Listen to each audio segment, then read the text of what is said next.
अलावा आप जेनोसाइड डिनायर हो क्या आपने हॉलोकॉस्ट डिनाई करते हो कि एग्जैक्टली हुआ था कि नहीं? तो क्या आप जेनोसाइड डिनाई कर रहे हो यहाँ पे?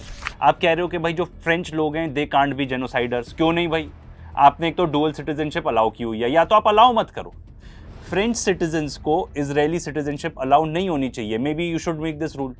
फिर आप कह सकते हो कि भाई जेनोसाइडर्स नहीं है हम, पर आपके लोग वहाँ पे जाके जेनोसाइड कर रहे हैं, ठीक है? तो आप एक तो जेनोसाइड डिनायर के कैटेगरी में आ गए, ठीक है?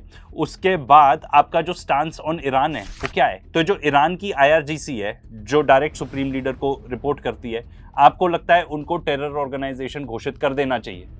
तो IDF को भी कर दो, फिर आप उनको करो पहले, फिर जाके हमें बताना IRGC ने कितने लोगों को, कितने बच्चों को मारा है, कितने लोगों के घर छीने, एक्टिवली उन्होंने कहाँ कहाँ सेटलमेंट्स बनाई हैं, एक्टिवली उन्होंने कहाँ कहाँ कितने बम गिराए हैं, हमको ये सब बताना। और इसके अलावा आप कहते हो ईरान को सैंक्शन कर देना चाहिए। क्यों भाई, ऐसा क्या किया? आप इजराइल को क्यों नहीं करते भाई सैंक्शन? मतलब अगर मान लो कोई भी हल्का सा भी डिसेंट इंटरव्यू होता जो फिक्स्ड नहीं होता, तो जो मैक्रोन ने बात करी है, आई थिंक बहुत हैवी बात करी है, उसके ऊपर कुछ तो सवाल बनता ही था कि आप क्या कहना चाह रहे हो कि जंगल राज है, लॉ एंड ऑर्डर खत्म ही हो चुका है दुनिया में।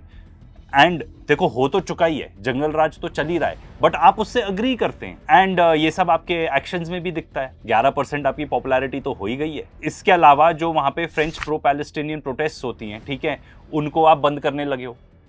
किसके बिहेस्ट पे करने लगे हो? किसके ऑर्डर पे करने लगे हो? ज़ायनिस्ट के ऑर्डर पे? क्या वो पपेट मास्टर हैं, आप एक पपेट हैं? I advocated 9 years ago a more sovereign Europe. I pushed this approach of a strategic autonomy of the Europeans.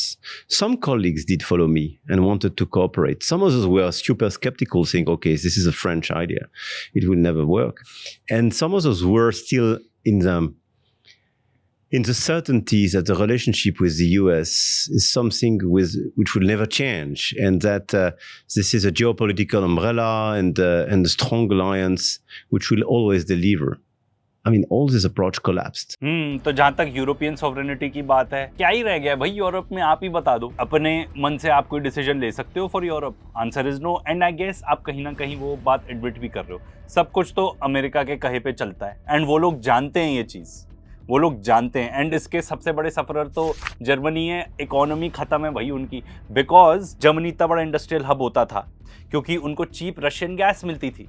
अब आप ऐड कर दो चाइना के साथ कंपटीशन, एंड उसके ऊपर ऐड कर दो कि जो एनर्जी कॉस्ट हैं वो ही इतने बढ़ गए, तो भाई मतलब आपने अपनी पूरी इंडस्ट्री खत्म कर दी क्योंकि आप गुलाम हो अमेरिका के। अग्री कर लो। आप भले ही आप बात कर रहे हो कि इंडिया के साथ AI पार्टनरशिप कर रहे हैं, ये वो। द रियल रीजन आप इंडिया आए थे वो ये था कि आपको इंडिया को 114 राफेल जेट्स बेचने। सिंपल। सबसे बड़ी चीज जो आप अचीव करने आए थे वो यही अचीव करने आए थे, and there is nothing wrong with that, ठीक है? आप आके ऑफ कोर्स अपने कंपनीज को आगे बढ़ावा दोगे, बट आपने मेंशन नहीं किया। देखो भाई, सबसे पहले तो मैं कॉन्ग्रेचुलेट करना चाहता हूँ राज को, क्योंकि उसको इस पॉडकास्ट के लिए उसके कंपेटिटर्स कौन थे? उसके कंपेटिटर्स थे सारे मेन स्ट्रीम मीडिया।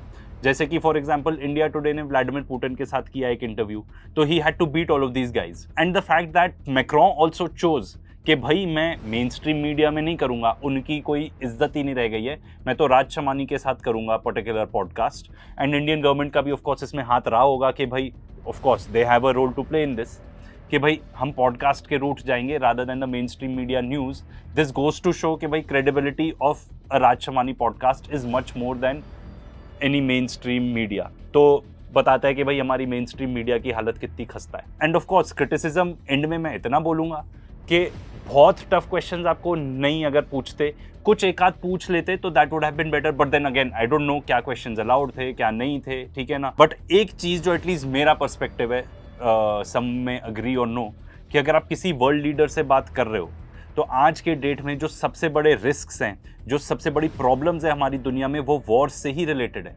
एंड यही सबसे सीरियस प्रॉब्लम्स हैं जिसके बारे में डिस्कशन होना चाहिए। एंड देखो, ऐसा नहीं है कि जर्नलिस्ट आजकल ऐसे बिल्कुल नहीं करते। I would give you one example internationally, Tucker Carlson. वो बिल्कुल नहीं छोड़ता, वो बिल्कुल भी नहीं छोड़ता, एंड एज अ रिजल्ट बहुत सारे लोग उसके साथ प्रोबेबली कर भी नहीं पाएंगे interview. For example Tucker Carlson खुद ही बता चुके हैं that he has reached out to Netanyahu for an interview, but he has not agreed because he knows के स्क्रिप्टेड नहीं हो पाएगा। ठीक है, वहाँ पे मैकडोनल्ड्स या बर्गर किंग आप क्या प्रेफर करते हो, ये सब टाइप के क्वेश्चन नहीं पूछे जाएंगे। तो ये लोग चाहते हैं कि भाई हम एक्सपोज ना हो। बस मेरा तो राज से भाई एक ही सवाल है, अगर आप देख रहे हो तो, अगर नेतन्याहू के साथ पॉडकास्ट रिक्वेस्ट आएगी तो क्या आप करोगे?